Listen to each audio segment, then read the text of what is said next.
Dominance matrices are used to try to work out who's the stronger team or person in some kind of competition, who dominates over who.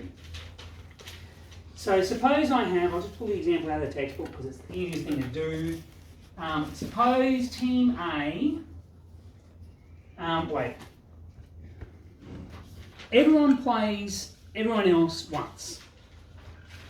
In doing so, A beats B and C, and B defeats teams C and D, and C defeats D, and D defeats A.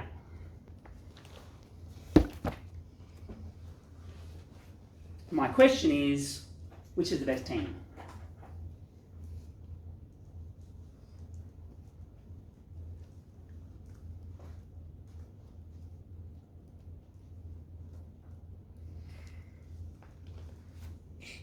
And you can try and summarise it and go, okay, let's go team wins losses, and you go A, B and C, so 2 wins, but lost against D. B had 2 wins, but lost against A. C had 1 win, but lost against 2. And D had 1 win and lost against 2.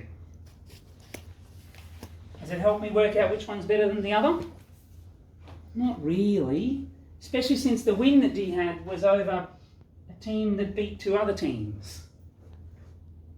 How am I going to work this out? So what we do is we make a dominance matrix. This is what we do instead. That didn't help, we do something else.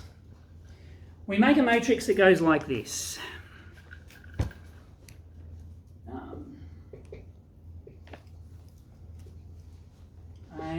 Remember, these headings are not really part of the matrix, they're just to help us work out what it means. And we're going to put a 1 in if the row team beat the column team. Now, obviously no one plays themselves, so we're just going to put zeros down the diagonal.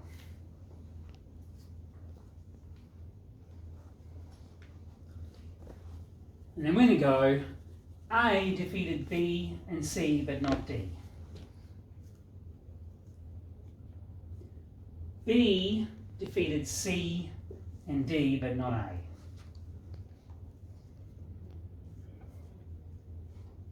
My C and D don't really line up with my zeros, do they?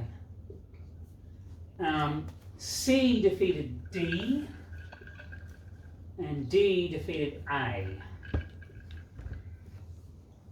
And that's my dominance matrix.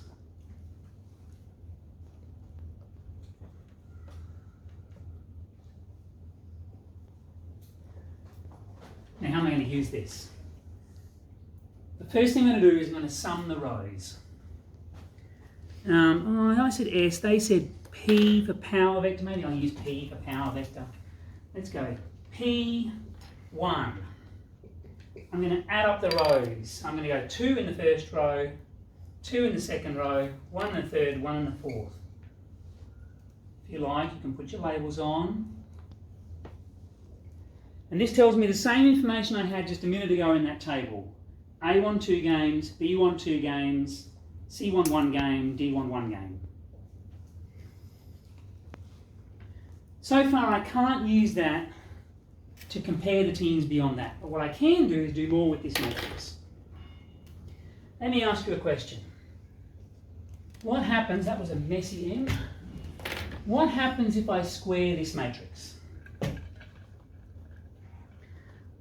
What's that going to tell me? I'll write it all out once, although most of the time I won't. And actually, I'm not actually going to do this by hand. I'm going to say, get your calculator, put it into your calculator, and try doing it on your graphics calculator. Now what? I'm going to run out of room. Let me do it here. M squared is 0, 1, 1, 0, 0, 0, 1, 1, 0, 0, 1, 1, 0, 0, 0, times 0, 1, 1, 0, 0, 0, 1, 1, 0, 0, 0, 1, 1, 0, 0, 0.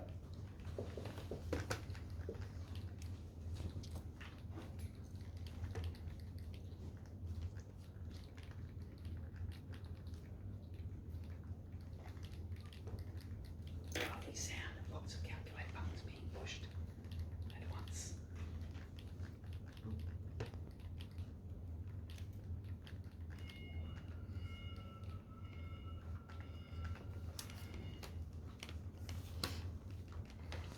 Someone read the matrix to me. 0, 0, 1, 2, 1, 0, 0, 1, 1, 0, 0, 0, 0, 1, 1, 0. Good. What is that telling me? A beat B, and I'm multiplying that by B beating A. A beats C, and I'm multiplying that by C beating A. B versus C, and I'm multiplying that by what C won against on each row, on each column. So what I'm doing is I'm distributing the first order wins over who that team won against. So A won against B, and then multiply that by who B won against. So it's giving me more information. So what I do is, how do they write this? It's been 2 years. Yes, okay. P2, the second power vector, is the sum of these rows, 3, 2, 1, 2. That tells me another level down, A beat someone who beat someone else 3 times. B beat someone who beat someone else 2 times. What I want to do is combine this information in a way that that reflects good reality in some way.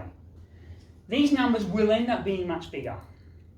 So I don't want to weight this one as much as this. The teams you can actually beat are more important than the teams who the teams you beat.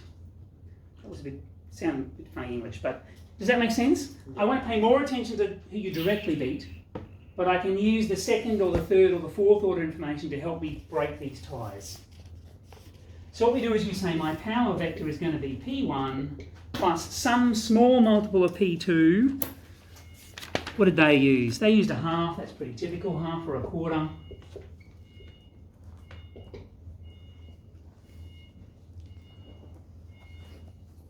So I'm going to go 2 plus half of 3.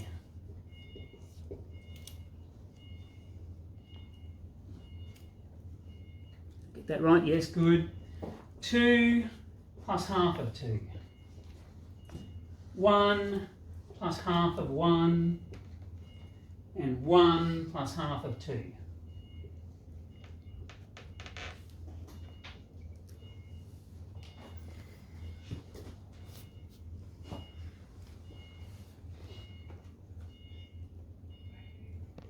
So now I can say, ranking the second order information as half as important as the first, A is actually the better team, then B, then D, then C. Yes, good idea. April, go back and read the information and make sure it makes sense in light of that. Yes, I think it does. D is a little bit better than C because D actually defeated A, who beat other people. So that information comes into this. If you do this and you still get a tie, you can go to a third order. You can get information about the team. You beat this team who beat that team who beat yet another one. You would weight that even smaller. A quarter, a tenth, something small, because the numbers are going to be much bigger. Choosing this number is something of an art. You don't want to make it the same weight. You want to make it less, but how much less? You want to work something that makes sense in the real competition that you're doing.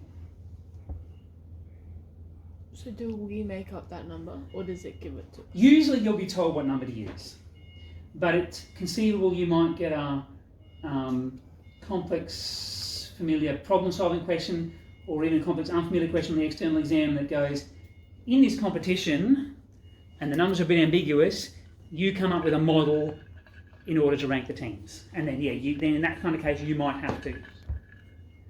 I would go for a quarter or a half here. If that's not enough to get to distinguish them, probably add a third order with half that again. That's dominance matrices. So you would go, you have to write and go, therefore, how do you want to say this? Best team is A, then B, D, C. Or rank order of teams is A, B, D, C, whatever you want to say that.